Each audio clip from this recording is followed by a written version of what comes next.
വയനാട് മാനന്തവാടി പഞ്ചാരക്കൊല്ലിയിലെ കടുവ ആക്രമണത്തിൽ സ്ത്രീ കൊല്ലപ്പെട്ടതിന് പിന്നാലെ വയനാട് വൈത്തിരിയിലും കടുവ സാന്നിധ്യം.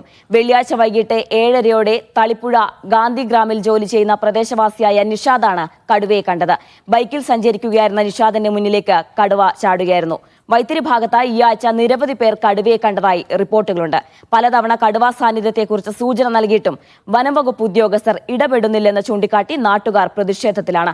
വാർഡ് മെമ്പർ ജ്യോതിഷ് കുമാറിന്റെ നേതൃത്വത്തിൽ നാട്ടുകാർ വനംവകുപ്പിനെതിരെ രാത്രി വൈകിയും പ്രതിഷേധം സംഘടിപ്പിച്ചു. നിൽക്കുന്ന സ്ഥലത്തു നിന്നാണ് കാണുന്നത്. ഇവിടുന്ന് മുമ്പ് ഒരു 50 മീറ്റർ അപ്പുറത്താണ്. മുമ്പിൽ ആ കാട്ടിൽ നിന്ന് ചാടി നേരെ റോട്ടിലേക്ക് വന്ന് പിന്നെ താഴോട്ട് ഇറങ്ങിപ്പോയി. ഇവിടെ മനുഷ്യന്റെ ജീവനും സ്വത്തും വലിയ പ്രയാസത്തിലാണ്. കുഞ്ഞുമക്കൾ പഠിക്കാൻ പോകുന്ന സമയമാണ്. 7:45 സമയത്താണ് ഇതിനെ കണ്ടുകിട്ടിയത്.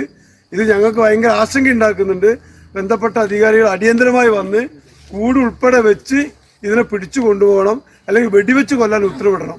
എങ്കിൽ മാത്രമേ ജനങ്ങൾക്ക് ഇവിടെ ജീവിക്കാൻ കഴിയുന്ന അവസ്ഥയുള്ളൂ.